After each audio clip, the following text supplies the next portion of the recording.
Chinese electric cars. Whether it's the price, the new battery tech, or the movie theater experience, you've probably heard about them. With 20 million of them sold globally just the last year, it's fair to ask, how did this happen?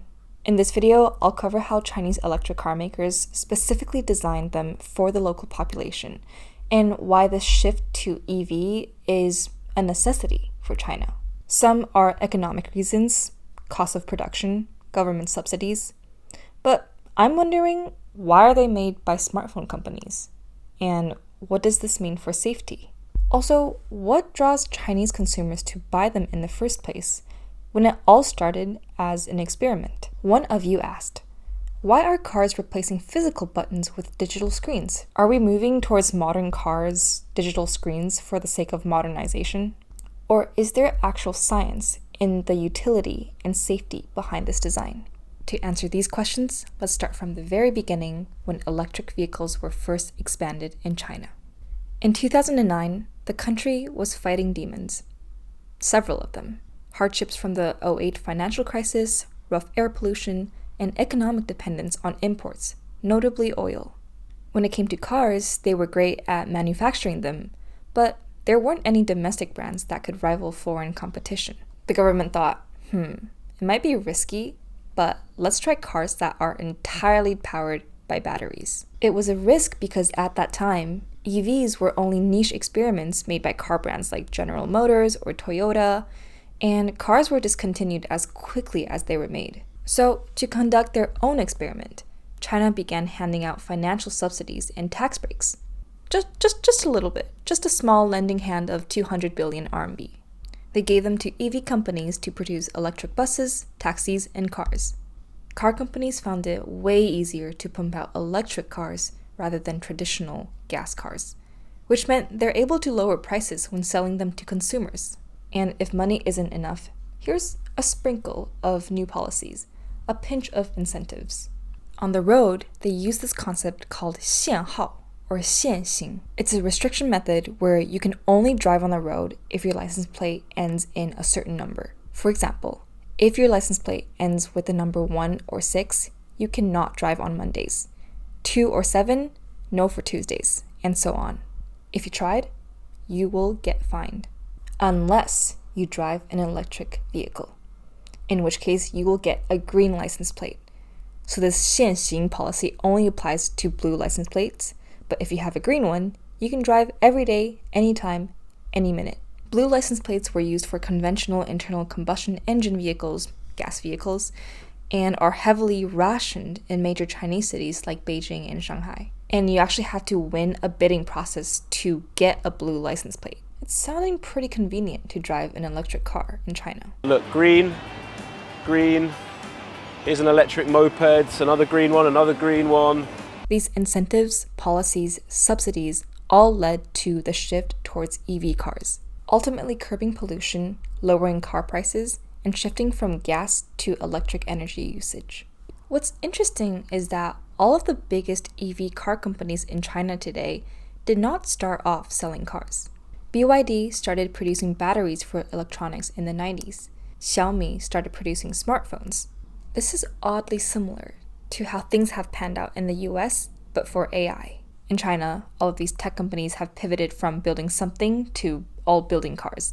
And companies in the state, no matter what they're building at first, all seem to funnel into this AI conglomeration. I guess go with the flow, and in this case for both the States and China, what's flowing is pretty clear. Okay, we got electric cars, cool. But why do they need to have all of these digital features? And I mean inside the car. Why are we moving from physical to digital buttons? And which is safer? Well, research shows that it's a mixed bag. On the one hand, one can argue how physical buttons are safer. There's this group of researchers from the University of Lisbon. They found that reaction time to the touchscreen was significantly higher, so it took more time to react to what's on the screen. In a study of 20 participants, 80% of them committed to driving errors, compared to only 20% with physical buttons. Touchscreens have also been found to be more distracting. Buttons on a flat touchscreen require more visual attention from the driver. Just imagine, you're driving in a school zone on a rainy day, and the AC is getting really hot, but There's a group of kids in front of the car. There's a cyclist next to you that's close enough to give you a kiss, but you have to look down, diagonally, at your display to change the AC setting. Things might get pretty frisky. On the other hand, some researchers argue that touchscreen is better because it reduces cognitive load. The idea is that because using a touchscreen display is similar to using a modern smartphone, it's just more familiar for the driver. So I think maybe the solution is somewhere in the middle. And a more useful question is, if we are to place buttons, digital or physical, how big should this be? Turns out, in the field of human-computer interaction, this is a huge topic. It's called Fitts law. The amount of time required for a person to move to a target is a function of the distance to the target divided by the size of the target. In other words, larger, closer targets are easier to get to than smaller, further targets. Duh, of course. Also, why does it matter? Well, this mathematical equation dictates much of a car's internal UI design. A question as simple as how big the Play Next Song button should be on Apple CarPlay is not just about aesthetics, it's for safety. Okay, so researchers believe that we need to move towards smarter cars. But is it practical? To answer this, I interviewed a project manager from Chinese EV company IM Motors, which is a startup founded about 5 years ago. He said that what allowed for this shift towards a smarter car was high voltage batteries. Many electrical functions were previously not available, but now they are. There was something he said that was a little bit quirky. Therefore, electric vehicles equal intelligent vehicles, while traditional gasoline vehicles are considered low intelligence vehicles. Interesting. Why are we anthropomorphizing cars? Or is this something we've done with all of tech all along, trying to make them look human? We have smartphone, smartwatches, smart cars. What else are we going to make smart? And is it better that some things remain dumb?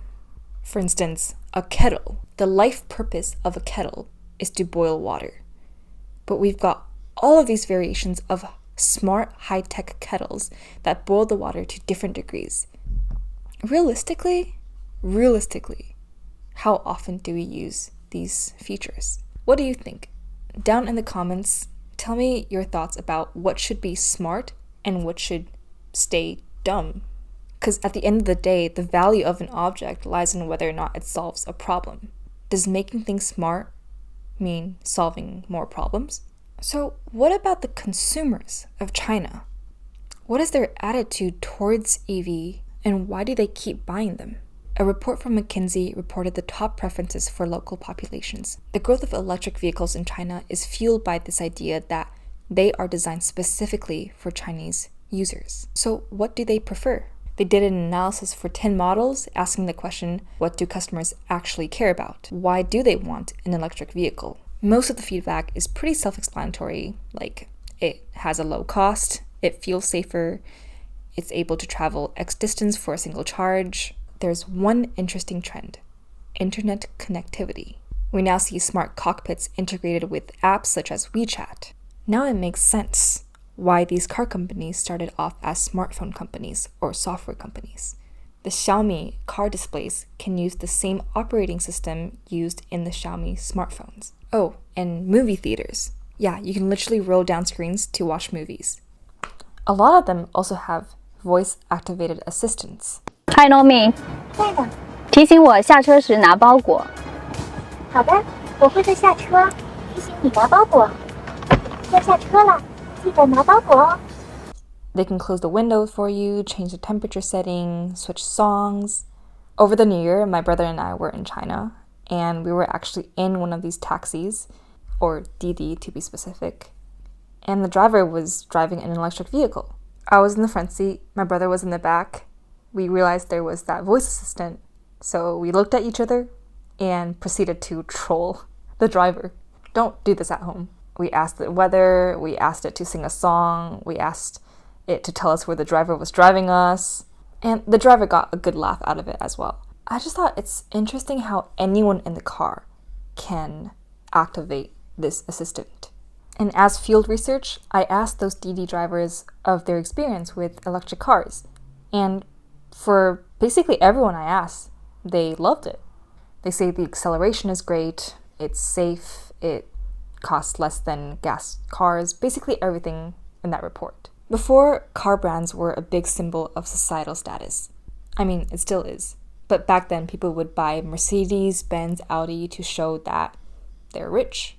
Nowadays, with this new generation of Chinese population, it seems like there's a less emphasis on branding for the sake of status. Especially the newer generation who grew up with Tencent, Alibaba, all of these tech companies. They don't care as much about Japanese and German car brands compared to their parents' generation. And lastly, what comes with digitization and automation is safety. I know, this can be a debatable topic, but for the most part, automation has made cars safer to drive. Numerous studies have shown how these smarter features like auto detection, autopilot, have lowered the amount of traffic accidents. For example, look at this. Whoa, these guys are going down the wrong way. These guys are driving down the highway the wrong way. Yes. To make a U-turn. Yeah. And we're still here. Yeah, we are alive. No one's been hurt. Traffic in China, crazy as usual, everyone's vibe driving. But the autopilot feature kept them safe. And also convenience.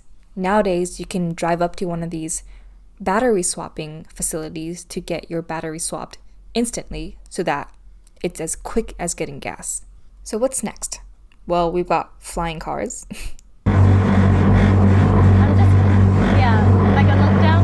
Ah! It's gonna take a bit for humans to get used to this idea and to have this much faith in technology, but in a way, the future is here. That's it for this episode. But one more thing. I'm looking for an editor. If you're interested in working with me and editing for these research-backed technology, science, psychology video essays, email me and let's chat. Otherwise, let me know what you think about this topic, its design, its adoption, and where it's going from here.